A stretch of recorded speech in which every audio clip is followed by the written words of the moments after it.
that completes the books that I read in October. Like I said earlier, I did DNF a book this year, y'all. I DNF'd a book in the month of October. And I am so shook to my core that I did, but like, I'm not mad at it.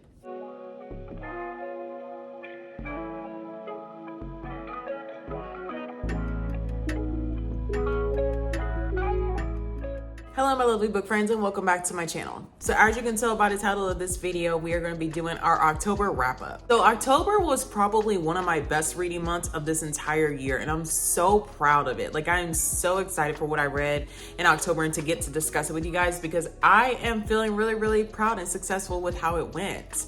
So as you guys know, I literally recovered from such an interesting reading slump this summertime. Like I was not reading this summer, girl. I was at the pool, I was outside with my friends, I was doing anything but reading and honestly had no interest in doing it, and I discussed that with you all.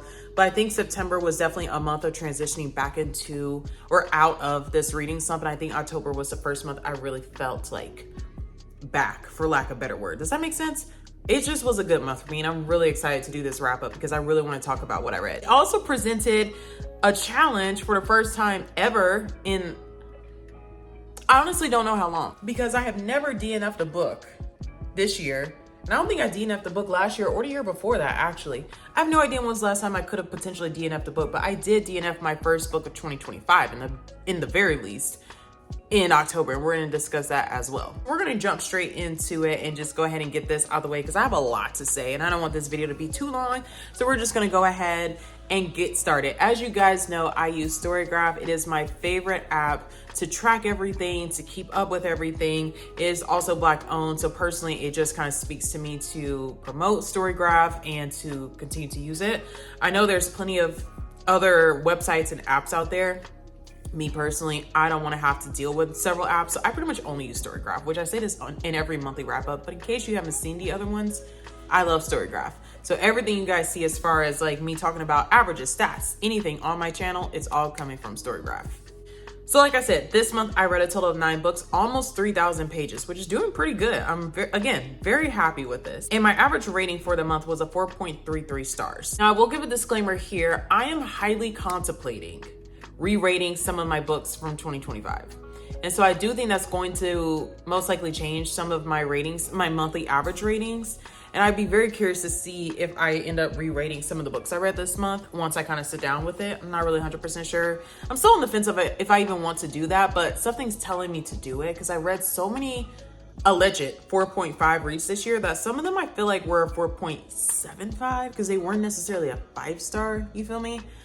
But that's neither here nor there in this video. It's just as we wind down the year, the monthly averages that I've given y'all in my wrap-ups might end up changing from what y'all heard all year. So just keep that in mind, no big deal.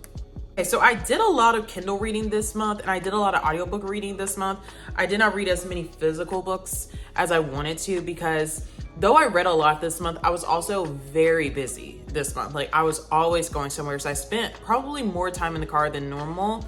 Yeah, I was definitely just a lot busier. So it was really more convenient for me to just take my Kindle with me places, have my headphones with me everywhere I went, and just kind of keep up with my reading that way.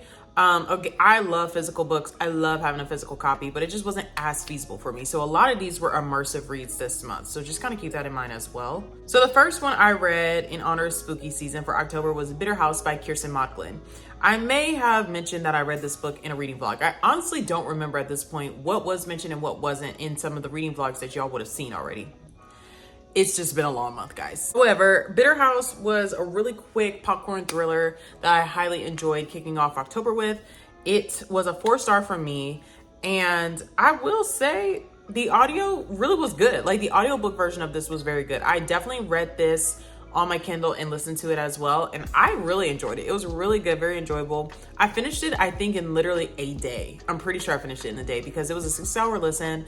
I listened at 2 times speed. I fled through that book, okay? Like it was really good. I did rate it a 4-star, and the only reason I rated it a 4-star and nothing higher, even though I just said I really enjoyed the book, is because I feel like it's definitely not your typical mystery thriller, which has its perks, but also I feel like it can lead those to be a little disappointed if you're looking for something a little bit more on the spooky side. It's not necessarily spooky. It's one of those where it's a thriller for sure. It's definitely a thriller. It's got twists. but it's also one of those things that confronts some societal things as well. I did a lot of that this month. I realized, like, reading wise, there was a lot of things that had a lot of deeper societal context, but nonetheless, that I think is what made it a 4-star, because I loved it for what it was, but I feel like for the average reader, they may not find that, without forewarning, as enjoyable as I did, because it presents as very much like more like a Freida McFadden. Because Freida McFadden, no offense to her, but to my knowledge, from all the books I've read of hers, there's really not a whole lot of deep societal, like, underlying undertone type situations. Like, it's straight thriller, you feel me? But this book was not that. There's definitely some societal context here, so I'm just warning you about that. So this is going to be not necessarily a hard book to describe, but just kind of follow me along here, because this book does time jumping. If you don't like time jumping, you're not gonna like it. But we definitely jump back and forth between past and present a lot, and we have different POVs. So we are following our main female character, whose name is Bridget, and we're also reading from the POV of her grandmother, Vera, who is dead at the beginning of the book. So, like, she already died by the start of the book. But we're listening in on journal entries that Vera would have written many, many years prior. So we do get a sense of who Vera is as a character, as a main source of context, though she's dead. So, you know what I mean? So we get a lot of that time jumping and just different POVs. Like, there's just not a lot, but, like, you got to kind of understand it. And I think because I heavily listened to this book, like, I did have my Kindle, but because I did a lot of this reading in the car, I think there were times where I was like, okay, wait, like, kind of where are we? Because the book has, like, clues that Vera would have left for Bridget in a very specific order. And so we're following things pretty straightforward, very organized, but at the same time, you're just kind of like, okay, some of the journal entries we as readers would have already known about before Bridget knew about them. So when Bridget's reading them, you have to remember, like, okay, this was something we already knew, that now she's putting the pieces together with the information she has. It's like a lot. It's more a mystery than it is a thriller. I think that's where I needed to go with that. It's more a mystery than it is a thriller. But to give you some context about what in the heck this plot was, we meet Bridget, who is the granddaughter of Vera Bitter. And this is called the Bitter House because it's been owned by the Bitter family. Without any sort of a context, Bridget was kicked out of her grandmother's house on her 18th birthday. Mind you, Vera raised Bridget after her parents died. So Bridget's mom would have been Vera's daughter, and her parents were killed in a car accident. Baby Bridget survived, so her grandma obviously took her in, raised her alongside raising this other small child named Cole, I believe. Was that man's name Cole? His name was definitely Cole. Okay, sorry, I had to look at my notes. She's raising both of these kids because Cole's mom is a very close friend of Vera's, as well as also works for Vera. So they're all in this ginormous house, and Bridget and Cole never got along as small children, but we'll get to that later. Anyways, so Bridget has no idea why her grandma kicked her out of the house at age 18. Many years have passed. She gets word that her grandmother's dead. The will states that the house is in Bridget and Cole's names. So Bridget has to come home, Cole's coming home, and they're having to figure out all the affairs, get everything assessed, get everything organized, decide if they're going to keep the house or sell the house. And they have this dilemma of, like, it's always been a family house. Like, it doesn't make sense to sell it, but they're the ones having to share it, and they don't want to share the house. So they're just trying to figure out who gets to keep the house, are you selling it, all these things. It also brings up a lot of family drama because everyone's like, why did Vera leave it to the granddaughter that she kicked out at age 18 when she has other kids, other nieces, grandsons that she could have given it to?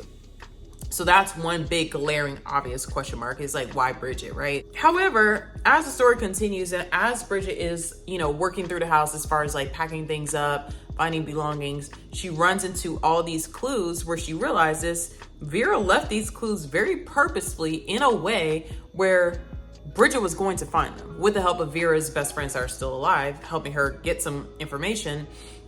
Bridget is realizing that Vera had a plan all along for why she wanted her to come back to the house after Vera died.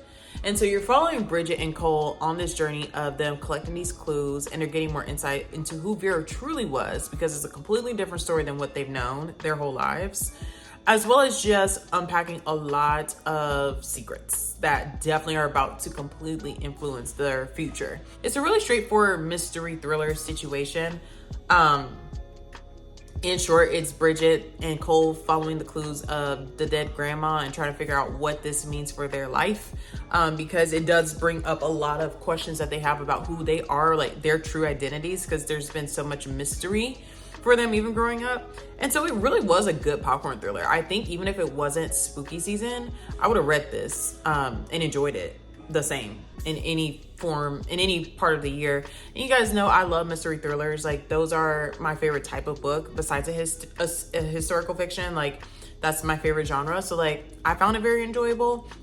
But again, I will say that upon reading it, there is a lot of underlying theme of deeper societal issues. So if you're not necessarily looking for that, or if you feel like that's something you didn't necessarily want to read in a thriller, you may have a different experience from me personally. But that's what that book was about. I found it fascinating. I found it very enjoyable. I really liked it. And that's why I gave it a 4-star. It was just a solid, good popcorn thriller to me. Okay, I'm 99% sure I did discuss this in a reading vlog with you guys, but the next book I finished in October was The Perfect Divorce by Jeneva, which is the sequel to The Perfect Marriage. Now I'm pretty sure I told you guys in my vlog some time ago, whichever one of them vlogs I did, I remember telling you guys that I had read The Perfect Marriage before, and I literally, which is so uncharacteristic of me, could not remember a single thing about that book.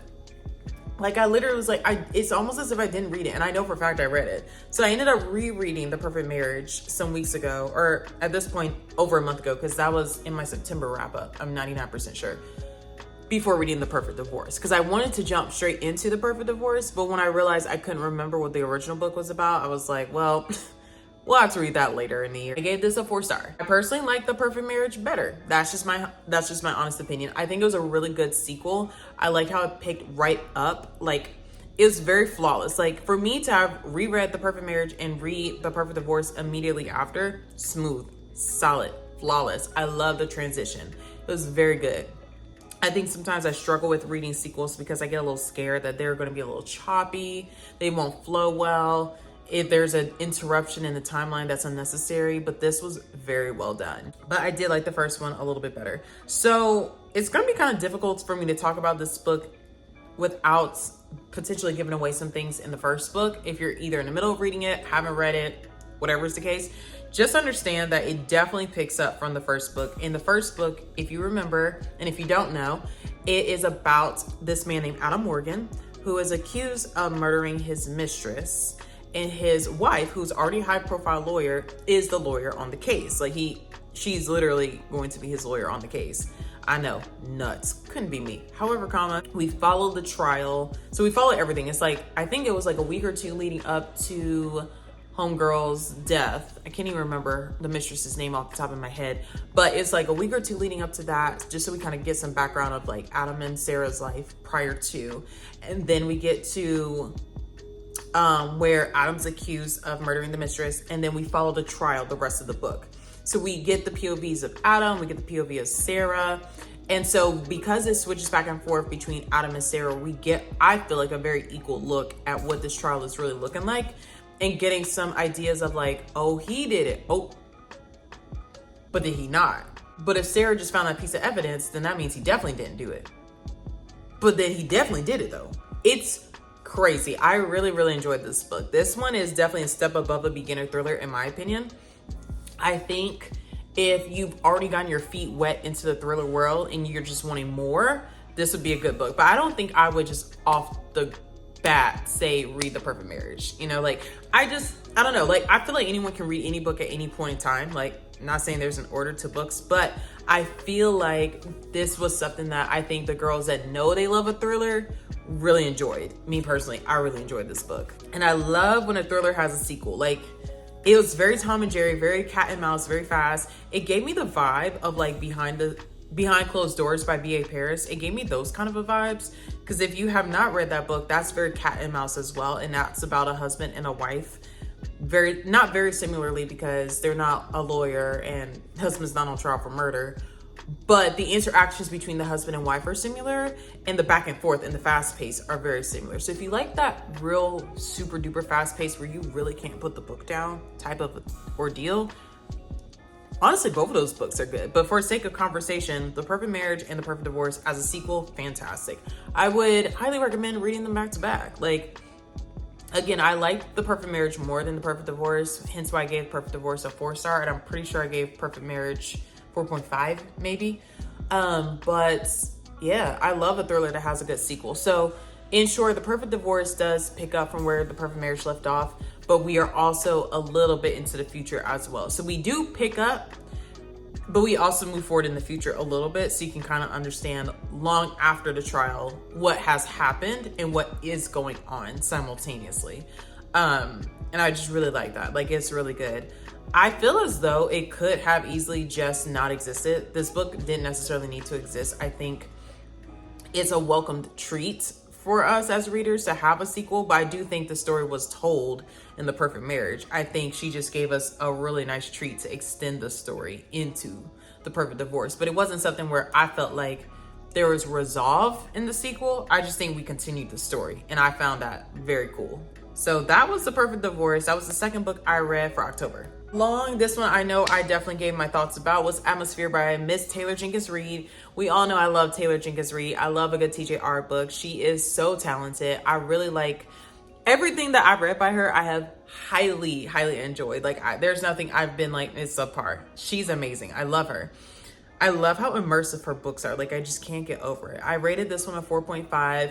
I'm pretty sure I explained my thoughts and opinions about Atmosphere in the last reading vlog. So if you want to find more detail about how I'm feeling about this book, as well as like, especially right after upon finishing it, I would highly suggest you go take a look at my reading vlog and you can get some more info about it. But in short, this book centers around this lady named Joan. She, ever since she was a small child, she had this dream of like exploring the stars, being an astronaut, going into space, all these things. Many years later, she gets the opportunity to at least apply for NASA and see like, will she eventually get trained and chosen on a mission? Because if you don't know, when applying to NASA, it's a long drawn out process, right? Like years in the making, right? Before you're selected for a mission potentially. And sometimes you may not even get selected. So we follow Joan on her journey to NASA, and we get to follow like the friends that she meets, you know, the cohort that she's with,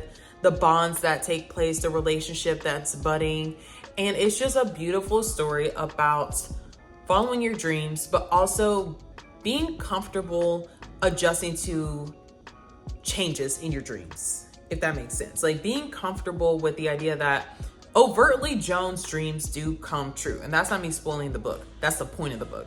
Her dreams do come true.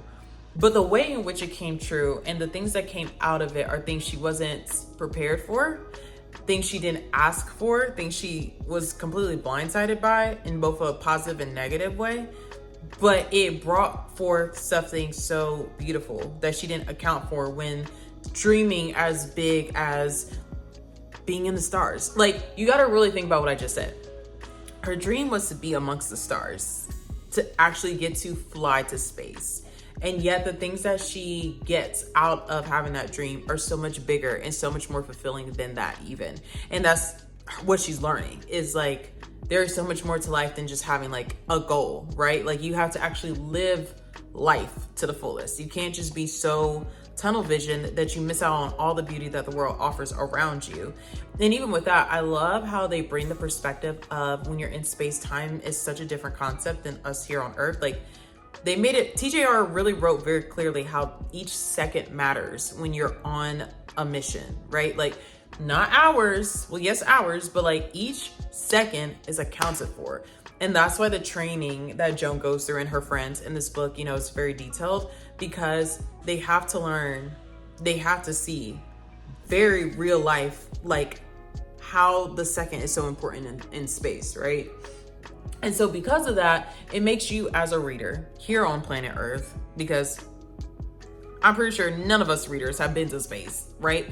But it makes you just kind of reevaluate how we look at time, how we conceptualize time, and how we oftentimes take time for granted. And that's something Joan learns as well, is that time is so precious. And so this is just one of the most beautiful stories I've ever read by TJR. And in general, I will say, like one of the most beautiful stories I've read in general.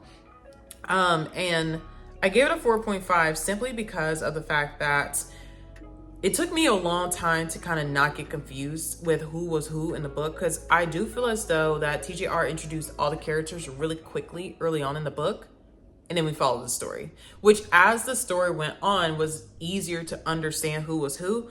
but it was also like, it wasn't like I don't know. I just feel like we met everyone at one time, and I was just like, it's like walking into a party. It's like you're being introduced to all these people. You're not going to remember their names immediately upon entry. Like interacting with them, you know, maybe saying their name a few times. That's how you remember names.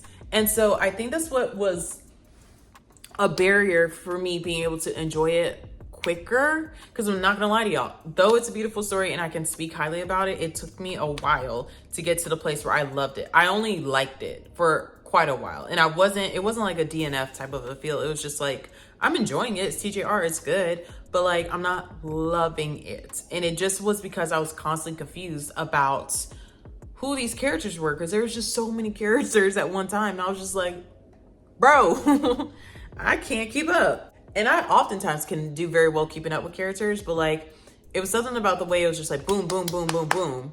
All the characters that I was just like, okay, hold on. Fantastic read. I highly enjoyed that book. After I read that one, I jumped into Happy Place by Emily Henry. I made a whole video about that, so I'm not gonna belabor my thoughts about that book here in this space. I did rate it a 4-star even. Again, this is one of those books where I'm really contemplating, was a 4 really the accurate rating, which is why I may re-rate a lot of my books, to be quite honest with y'all. Because I did like it more than Beach Read, so I felt like it needed to be rated higher than Beach Read. But when I think of some other 4 stars I read, it shouldn't be a 4-star.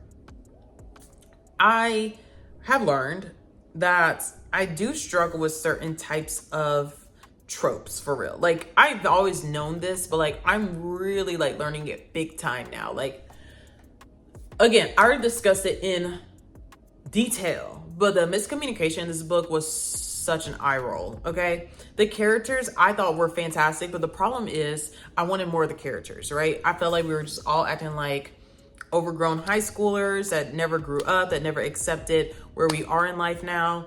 And though that has its own place of unpacking, we didn't get to unpack it, right? Like, it almost felt like everyone was just there. And it just, I don't know, it felt a little superficial. It felt a little incomplete. And maybe that's why I don't do well with the fluffy books. You know what I mean? Like, I think sometimes I just like forget that that's like a thing for people to enjoy a fluffy book. Cause I was just like, this is way too superficial for me. Like, no. In fact, that's all I gotta say. Anyways, after I finished that book, we jumped into Rock, Paper, Scissors by Alice Feeney, and this book was definitely a 5-star. This may have been one of the top reads of the month. If you don't know, Alice Feeney has written one of my most favorite books of all time, and it's Sometimes I Lie. That is literally one of my most favorite books of all time. That is one of the most twisty, diabolical psychological thrillers I've ever read in my life, because I was just like, when I finished that book, I really sat there and was like, Miss Alice, this is how we end it? You being so for real? But in the best way. Like, oh, that was such a good time. I do plan on rereading that book in 2026, potentially, because it was just so good. And it's been several years since I've read it. So like, I think I'll enjoy it again by this point. Like, I think enough time has passed. But anyways, Rock, Paper, Scissors is a very popular book by Alice Feeney, and I've had this on my shelf for forever. And I think I mentioned this to you guys in a vlog, that I'm really trying to get to a place where I'm knocking out books on my TBR, knocking out a lot of arcs before I try to just like continue to lengthen the TBR, because there are a lot of books that I just really need to get a handle on before I keep extending, because there are books that I haven't read on my shelves that I need to read to determine if I really like them or not, because the ones I don't like, I would love to give those away or rehome them. I don't want to just have books just to have books just to have books. Like, that's cute and all, but like, that's also very over consumer, and I don't do that. So I've had this on my shelf for a long time, and I was pretty certain that I would love it because I already loved Sometimes I Lie. Now, this one, yet again, was a book about a couple. And this one was about this couple that had been together for several years, and they're celebrating their wedding anniversary, and they've been having a lot of issues with their marriage. So they're going on this weekend getaway with the hope, each of them individually have this hope that it's going to change the outcome of their marriage, but not necessarily the same type of outcome. Okay. So one person in the marriage is like hoping that this weekend, like, basically brings them back together. And the other one is hoping that like, this will like confirm, like, we are not supposed to be together. This is done. The marriage is going to end this weekend. Either one of them has said it to the other. So it's just like this like crazy story of so many lies, so many stories, so many things that are being revealed in a weekend that you're just like, whoa. And like, I don't even know how to like accurately describe this book, guys. Like it was a time. So each year of their anniversary, the couple exchanges gifts with each other, and it's like the traditional gift of each year. So I don't remember which one is which, but I remember like one was like paper. I think there was one that was like cotton and like tin or maybe iron. I don't know. But if you guys know and Google like what are the traditional gifts that you give for each year of marriage, 1 through 10 is what you see at the start of each chapter. In fact, I have the book right here. Hold on. I literally have the book because I've owned the book. So like, for example, let's see here. So yeah, like for their second anniversary, the traditional gift is cotton. So like they gave each other a gift that's cotton. And then like 4th anniversary was linen. So things like that. And I think that was really cool because it kind of helps you kind of keep track of where we are in the storyline. Because again, each year has its own traditional gift and so forth. Anyways, aside from the gifts, the wife also writes a letter basically summarizing that year of marriage, like the previous year of marriage, into that anniversary date every single year. However, that's the one thing she does not give that man. So she writes the letters and she keeps them to herself, expecting that one day she'll give however many letters she would have written by that point to her husband. But she does write them, and they're very detail oriented, and they literally give you a snapshot of what all happened within that calendar year of marriage. So those letters that she's writing each contain also a secret. And as we progress in the book, we realize that there's a lot more lies being told than even we realized. And we realize that those letters are actually extremely important to this weekend, which of course you would think, okay, a random weekend trip that they won, what's that got to do with 10 years worth of letters? It all converges and makes perfect sense in the book. But just know it's definitely about make or break in this marriage, and that's what the whole book is about. But it also is just like, as a reader, you think you got like all the information because you have the POVs of both husband and wife. However, even with having both of their POVs, you are still kept in the dark for most of this book until you get towards the end and you're just like, yo, that's crazy. Alice Feeney is really that writer. Like, I highly recommend you guys get into Alice Feeney books because she writes some amazing books. So after I finished that amazing book, I went straight into my next one, which was A Woman of Intelligence by Karin Tanabe. Now, this book is another book I've had on my shelf for forever, okay? And I'm 99% sure, by the way, Karin Tanabe wrote one of my favorite books, The Gilded Years. I think you guys remember me talking about that earlier in the year here on BookTube. But anyways, I'm pretty sure, if I remember correctly, I picked this book up, I think I was at Second and Charles. I'm pretty sure I was either at Half Price or Second and Charles. Anyways, I was with a friend and he had put me on to The Gilded Years, and he told me about this book. He was like, you know, she wrote another book that I think you would like because he knows I love historical fiction and mystery thrillers, and this is a hybrid of both of those genres. So by default, I was like, I'm gonna love it. Like, a hybrid of my two favorite genres?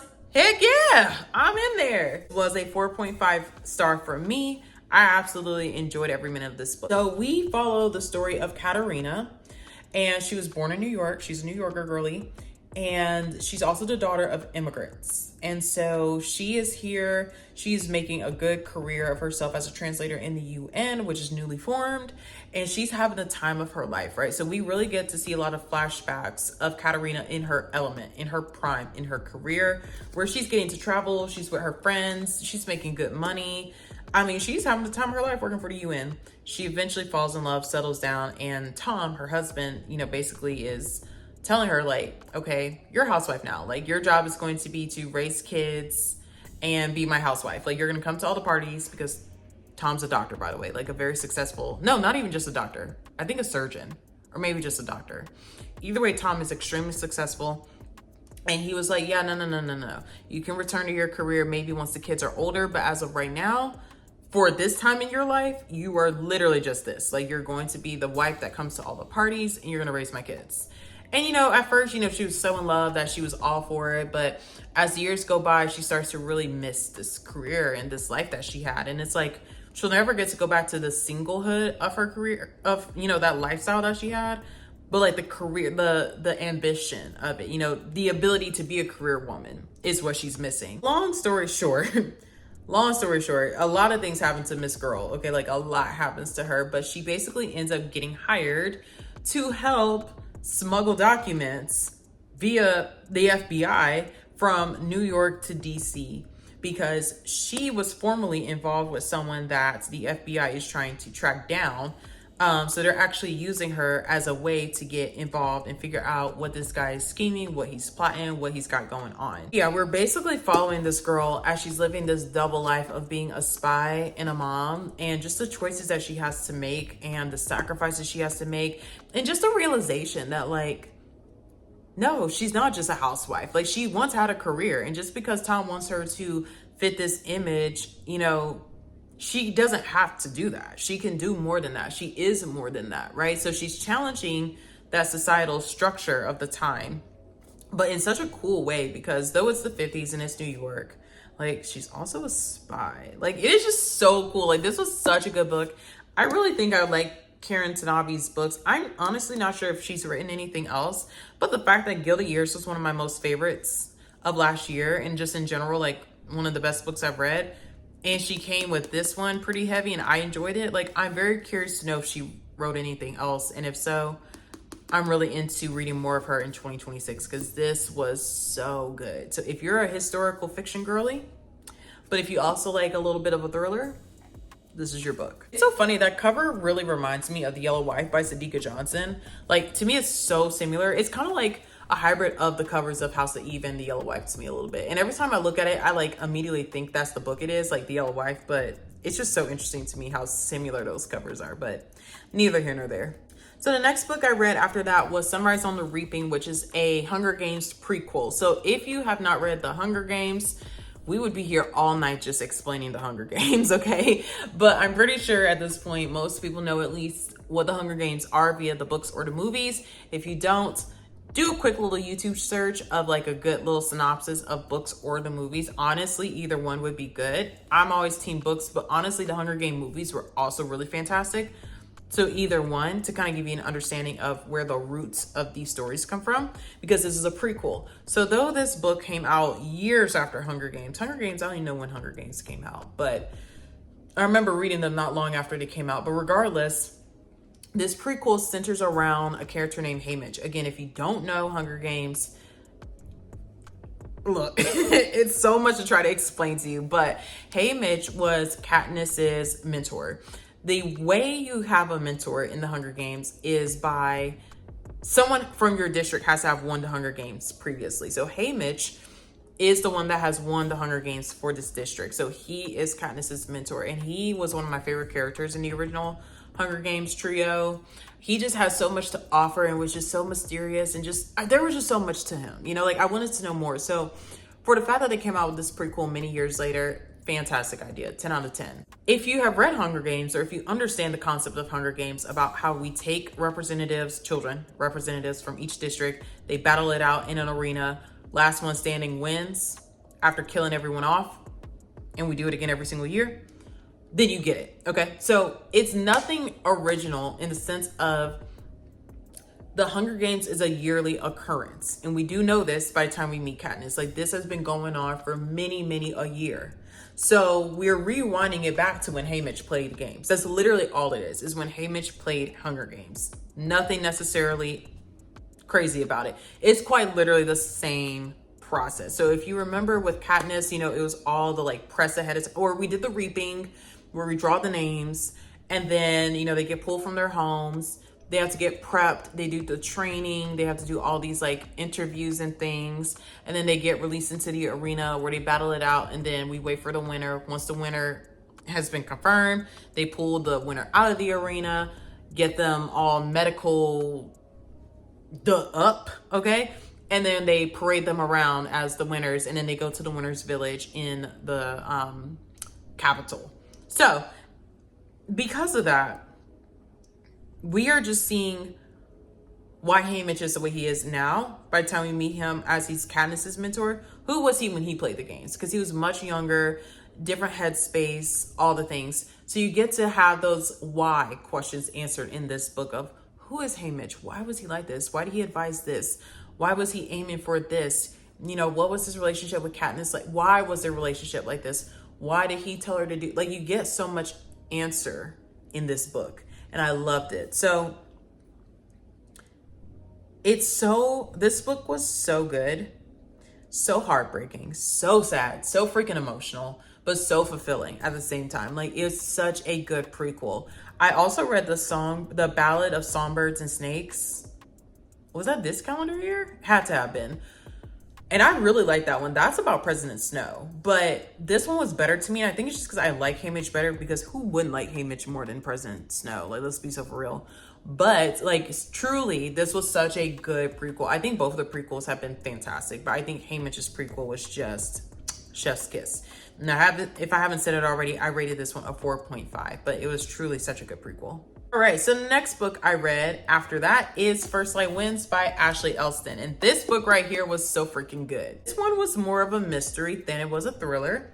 And I think I set myself up for failure thinking it'd be more of a thriller than a mystery. And I think that's why I gave it a 4-star. Not that it's a bad thing that it's a 4-star, but I think I was like, ooh, wait, this is more like Scooby-Doo. I think I set myself up for failure expecting it to be more of a thriller than a mystery. So I'm telling you right now, it's more of a mystery than a thriller. Quick read. So I physically read and I listened to it, and I also had it on my Kindle in case I didn't take the book with me. So I had it on all 3 formats, and it helped me read this book mad fast. But it was good. Very straight to the point. Not that, well, when I say not that complicated, like, I do think me listening to it and reading it, like physically seeing a lot of this in print was very helpful. I don't think this is a book that you would enjoy as much if you only listen to it. And I think I say that because on some of the pages, well, I guess I need to explain what the story is to you to make you understand. So the girl's name is Evie Porter, but that's not her real identity. And her whole job is to embody these aliases and then go on a mission, finish the job, and then she's given a new alias to embody by her boss. And the boss and her have never like met in real life because like confidentiality and all these things. So there's that. But for each story of her past aliases that we get to learn about is like written out on the first page of the chapters of like alias, name, and then like the date in which she was that alias. And I think it just helps me keep everything straight. It helped me at least keep everything straight. So I do think physically reading this and listening to it was a really good way to go. But basically, she's on the job. She's Evie Porter. This is the new alias. We see that she's on the job. However, she meets someone that has her real identity.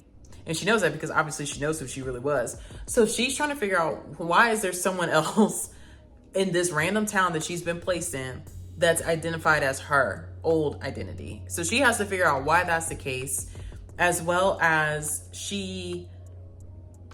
her boss is trying to outsmart her. So it's almost like he's upping the stakes with this new alias, and she's trying to also figure out like, okay, now the worlds are blurring. Like, this was once my job and now you're coming for my actual identity. It's kind of crazy. Like, it's kind of hard to explain it other than we're following this girl through all her aliases. Like, she is Evie throughout the whole book, but we're learning about all her past aliases that brought her to being Evie presently. Very fascinating. But again, it was more Scooby-Doo mystery feel than a thriller. So if you're not into that vibe, I don't know if I want to recommend this to you, but it was a really good, quick, spooky season read. I really, really, really enjoyed it. The final book I read for the month of October was Chef's Kiss, an amazing book. It's called The Mad Wife by Meagan Church. I rated this one a 4.5. Phenomenal. So I had this as a audiobook arc, and my roommate Sydney had told me about this literally the week prior to me reading it, because she actually has the physical book and she was telling me how interested she was in it. And I realized I had the arc available on my phone and just didn't know. So I went ahead and just listened to it. And let me tell y'all something, this was good. Now, I am the type of person that loves when psychological thriller overlaps with domestic thriller and we get that societal context. Like, for example, the movie Get Out by Jordan Peele, masterpiece, one of my favorite movies of all time. And you see with that movie, if you've seen it, there's a lot of societal, the fact that the reality of it is so close to home, like, is way too relatable. That's what makes it so scary. That's what this book was like, right? It gave me that same feeling of it's chilling to the bone, because at one point this was a very relatable thing for women. And so we follow this housewife, and this is also set in the 50s, ironically. And her name is Lulu. And Lulu has been the perfect housewife. Like all this time, she's just living her best housewife life, okay? And so she gets pregnant with her second kid and everything falls apart during postpartum. Like all of a sudden her life is falling apart. Like people are concerned about her safety, concerned about her health, concerned about her well-being. They keep asking her, is she okay? And she's just like, why is everyone questioning me? But then she starts to question her own reality. And she starts wondering, okay, well, if people are asking me why I'm okay, maybe I'm not. And then they have these weird neighbors move into the house next to her. And that lady's behavior, her neighbor's behavior is so erratic and kind of just off that Lulu is convinced that something's wrong with the lady. But when she tries to say things to people, people are like, Lulu, nothing's wrong with her. And she's like, y'all didn't see this, or you didn't see her staring at me? And it's like, the more she's trying to like prove that like she sees and understands and knows and has witnessed the things she does, people are thinking she's crazy. So it gets to a point where they literally think the girl has gone insane. And so we're following Lulu on this journey of once perfect housewife to suddenly she's insane. But was she really insane? I'm gonna leave it there. That book was good, y'all. It was so dramatic and it had the right amount of suspense coupled with a lot of good. Culturally, it was very sound. Societally speaking, socially speaking, very, very sound. Very much fictional still, but it very much painted the picture of the 1950s housewife image. Very, very well. Very much like A Woman of Intelligence.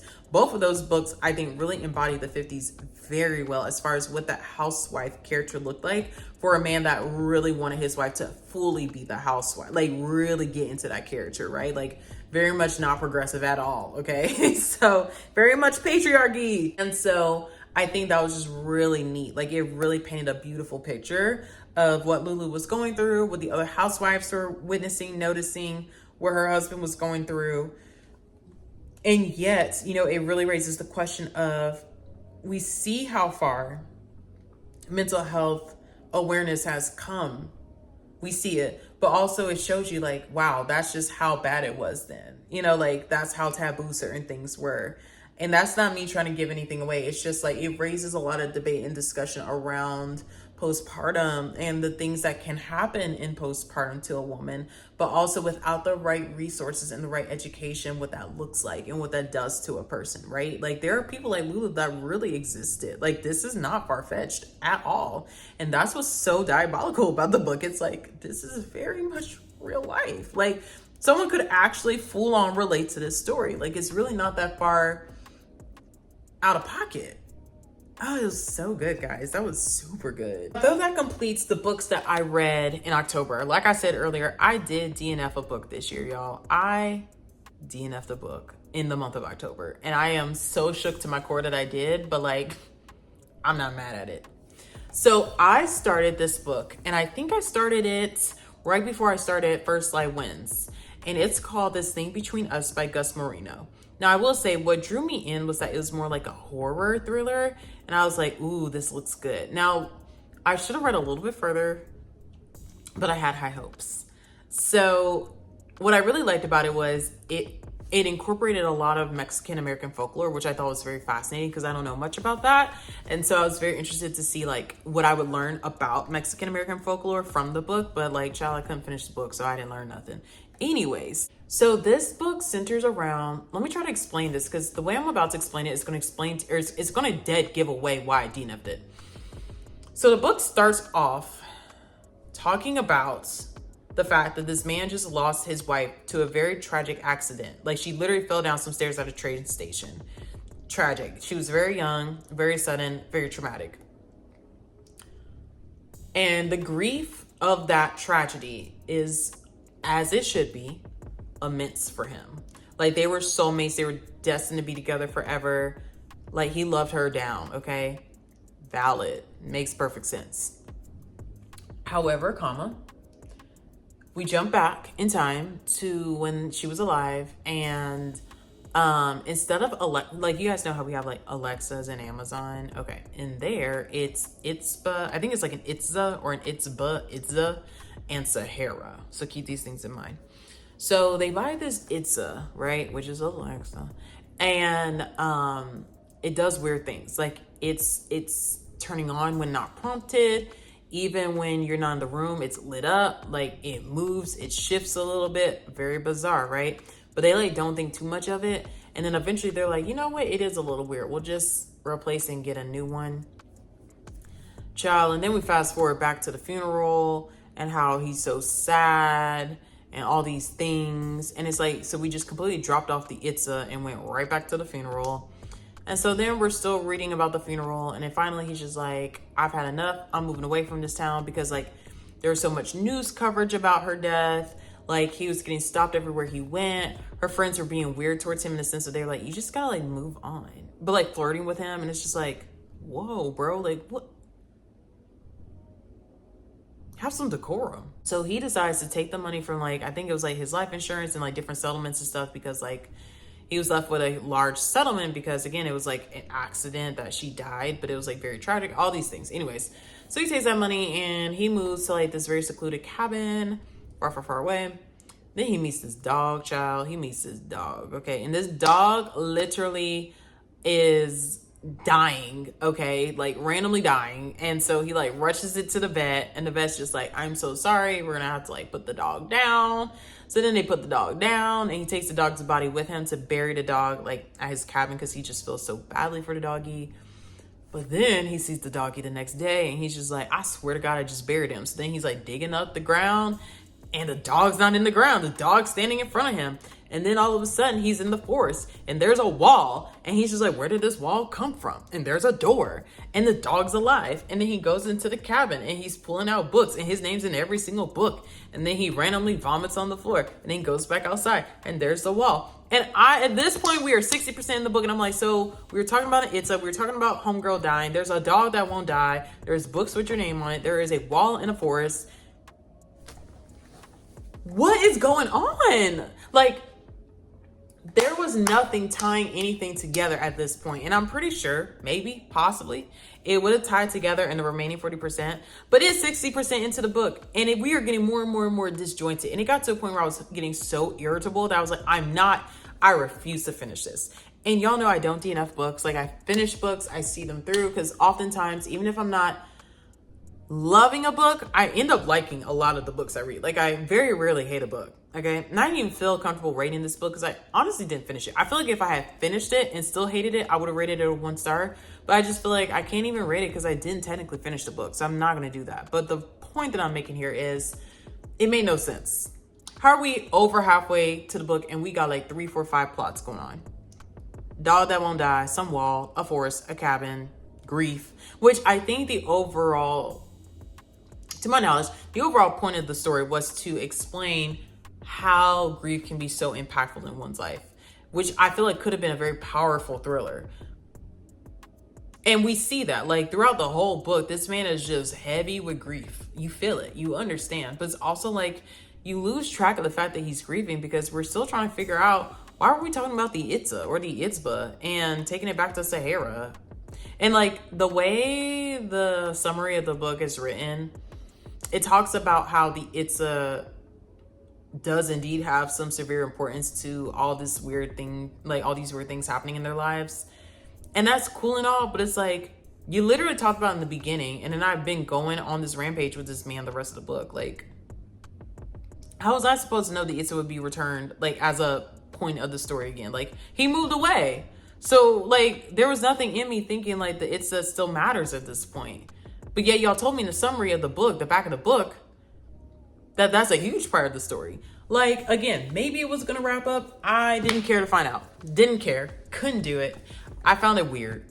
And then it was like, I think it was supposed to be like elements of like future body horror potentially. So if you don't like body horror, but I do think that like, so like I couldn't tell if it was just poor writing or some foreshadowing because I was just that confused. But there were like moments where it would be like random sentences where he would be like, I was scratching the back of my shirt and I pulled like one of her hairs off my collar and like just like, you know, and it kept going in the story. And it's like, okay, if sis been dead for how long? Why are there still her hairs all over your clothes?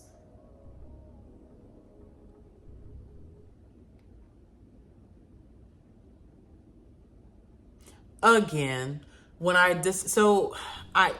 listen, I went ahead and did a little scrolling into some reviews on Storygraph. And I typically don't do that until long after I've read the book. Because like that has nothing to do with what I was told the book would be about.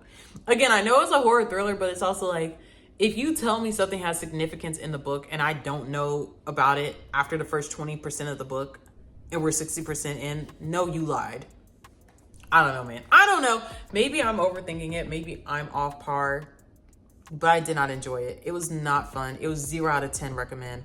I won't be finishing that book. I refuse to even remember that. I really want that deleted from my memory bank as soon as possible. So that is it for this video. If you haven't already, please like and subscribe to my channel. Don't forget to follow me on Bookstagram and BookTok because I would love to connect with you guys there as well. And if you haven't checked already on my Bookstagram, there is a new link there to my Etsy shop, guys. I have been making bookish merch for quite a while now, and I finally sucked it up and made an Etsy shop, guys. So please, please, please go support the channel. I mean, not support the channel. So please, please, please go support the page, shop around. If there's anything you're interested in, this is a good time to get things because the holidays are upon us and a lot of things are going to be made to order. So I highly suggest, after taking a look at it, go ahead and put in those orders quickly because I can only do so much and I would love to make sure everyone gets everything before Christmas time. So go ahead and get those orders in as soon as possible. Anyways, as always, guys, this was so much fun and I'm very excited as we kind of like keep reading because we only have we have 2 more monthly wrap-ups. Oh my gosh. And then we have to do our end of the year wrap-up. This is so crazy, guys. Like, this year is almost over. But anyways, guys, I hope you guys have an amazing rest of your day and I'll catch y'all in the next video. Bye.